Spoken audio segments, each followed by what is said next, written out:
Gandhinagar smart city માટે smart ઉપાયો હવે લાવવામાં આવી રહ્યા છે। રખડતી ગાય પર એઆઈ દ્વારા નજર રાખવામાં આવશે।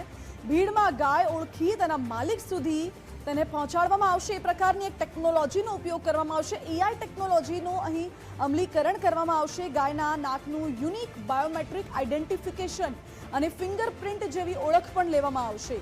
ગાય હશે તેનું નાક, આંખો અને ચહેરા સ્કેન કરવાથી તે ગાયની ઓળખ થઈ શકશે અને ત્યારબાદ તેના મૂળ માલિકની પણ ઓળખ થઈ શકશે આ માધ્યમથી, જેથી રખડતી ગાયની સમસ્યા છે તેના ઉકેલ માટે આ એઆઈ આધારિત સિસ્ટમ ખૂબ ઉપયોગી સાબિત થવાની છે।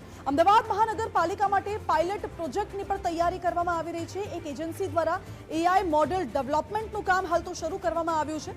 સ્માર્ટ ગવર્નન્સ તરફ રાજ્ય સરકારની આ ખૂબ મોટી પહેલ, જ્યાં એઆઈ ટેકનોલોજીથી ગુજરાતના શહેરોના સર્વાંગી વિકાસનું વિઝન રાખવામાં આવી રહ્યું છે।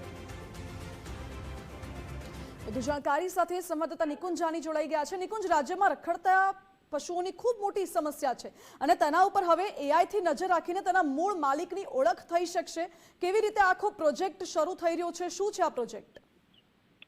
સ્માર્ટ શહેર સ્માર્ટ ઉપાય અંતર્ગત એક પાયલોટ પ્રોજેક્ટ અમદાવાદ મહાનગરપાલિકા સાથે શરૂ કરવામાં આવ્યો છે અને ગાંધીનગરની અંદર જે એઆઈ સેન્ટર ઓફ એક્સલન્સ છે તેના માધ્યમથી આ પાયલોટ પ્રોજેક્ટ હાથ ધરાશે કે જેમાં સીસીટીવી અને એઆઈ દ્વારા રખડતી ગાય છે તેને ભીડની અંદર ઓળખીને તેનું માલિક કોણ છે તેનો પતો લગાવી શકાશે।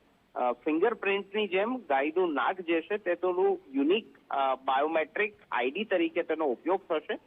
નાકની રચના, આંખો અને ચહેરા કરતી ટેકનોલોજી દ્વારા એઆઈના મદદથી અને સીસીટીવી જે જાહેર સ્થળો પર લાગેલા હોય છે તેના મદદથી આ આઈડેન્ટિફિકેશન થઈ શકશે। તે પ્રકારની એક નવો પ્રોજેક્ટ હાથ ધરવામાં આવ્યો છે અને પાયલોટ પ્રોજેક્ટના ભાગરૂપે તબક્કાવાર અલગ અલગ મહાનગરોની અંદર પણ તેમનું ઇમ્પ્લિમેશન થશે, પરંતુ હાલ પૂરતો અમદાવાદ મહાનગરપાલિકાની અંદર આ પાયલોટ પ્રોજેક્ટ હાથ ધરાયો છે। જી નિકુંજ, આભાર આપનો। એટલે અમદાવાદ મહાનગરપાલિકાની અંદર આ પાયલોટ પ્રોજેક્ટ હાલ તો હાથ ધરવામાં આવ્યો છે।